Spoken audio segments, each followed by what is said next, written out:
संयम शांतता मी लय कवचित पाळतो साहेब. मी जर संयम शांत पाळला असता तर मला डायरेक्ट इथून बाडबिस्तरच काढून दिला असतो काढून.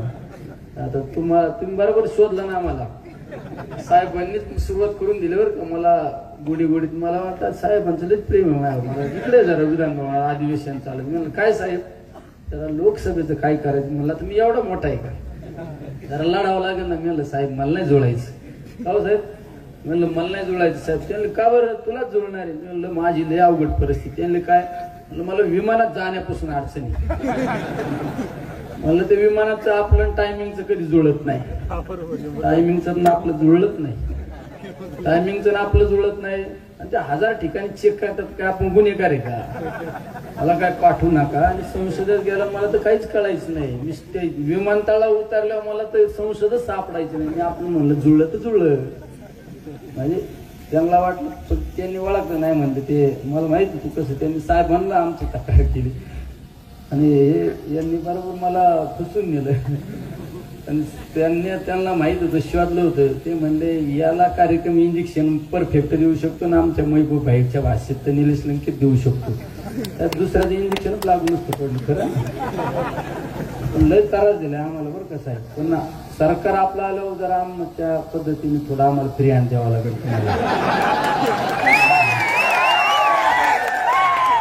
माफ करा खरंच माफ करा. लय आता माझा सगळा तुम्हाला त्रास सांगितला ना तुम्ही सुद्धा म्हणता कसं त्रास. पण आम्ही उघड नंगाड होतो जरा थोड्या म्हणून जुळलं. आमचं कसं जुळलं तर जुळलं नाही तसं का नाही. म्हणजे आम्हाला आमच्या पार ऍक्सिडेंट घडवण्यापर्यंत प्रयत्न केले या लोकांनी. हे काही एवढे सोपे नाही साहेब. हे निकट माणसं आहेत. चला आमच्या माता मौलिंगेचा आशीर्वाद होता. आई मोठ्या देवीचा आई वैष्णोदेवीचा आशीर्वाद होता म्हणून जुळलं. आणि तुमच्यासारख्याने ताकद इतकी भयानक मोठ्या साहेबांनी ती किती सभा घेतल्या. तर आपल्यासारखं मी आज उगा खासदार झालो तर माझा विश्वास बसत नाही साहेब. हा महबूब भाई खरे संसदेत गेलो म्हणून आले हे लोक तर टीव्हीवर बघत होतो आपण प्रत्यक्ष. अखिलेश यादव एक दिवस आमच्या चहा प्यायला बसले ताईंबरोबर बसलो. मला माणसाला टीव्हीवर लय वेळा बघितलं. अखिलेश यादव जे टीव्हीवर बघत होतो ते आमच्या बरोबर बसायला मिळालं ते तुमच्यामुळं. राहुल गांधी आम्ही टीव्हीवर बघायचो मागं पुढं बॉडीगार्ड पोलीस लोक ताफा.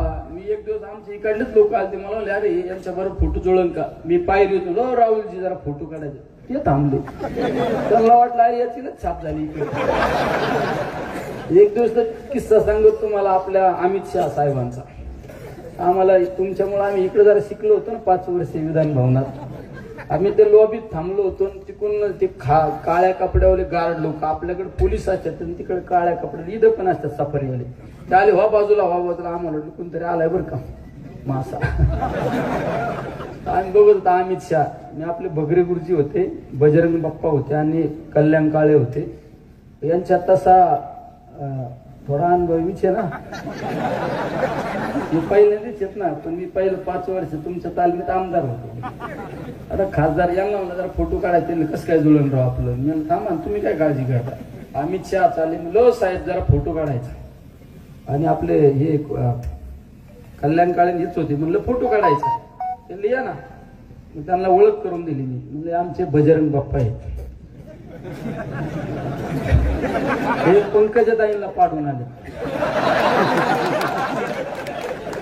हे आमचे भगरे गुरुजी आहेत म्हणलं. ते भारती पवारांना पाडून आले.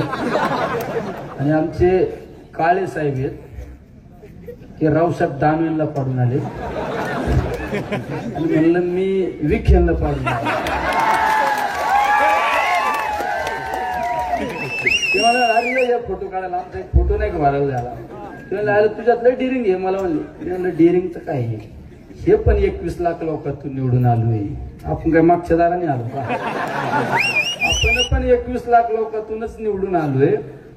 यांचं उगा बहुमत झाले 5-25 खासदार जे असाले म्हणून यांच्या मागे पुढे लोक हिंडत यात. आपलं बहुमत झालं असतं तर आपल्या पण मागे पुढे लोक हिंडले असते. पण हे थोड्या दिवसात आपल्या पण मागे पुढे हिंडतात ना. तुम्ही काय काळजी करता. म्हणजे शेवट हे सगळे दिवस पाहायला मिळाले साहेब तुमच्यामुळं.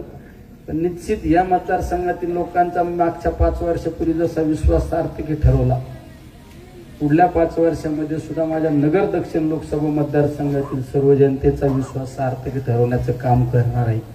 त्यासाठी तुमची ताकद महत्वाची, कारण या राज्यामध्ये महाविकास आघाडीचं सरकार येणार ही काळ्या दगडावरली पांढरी रेष आहे. ते सगळ्यात या ठिकाणी सांगतो.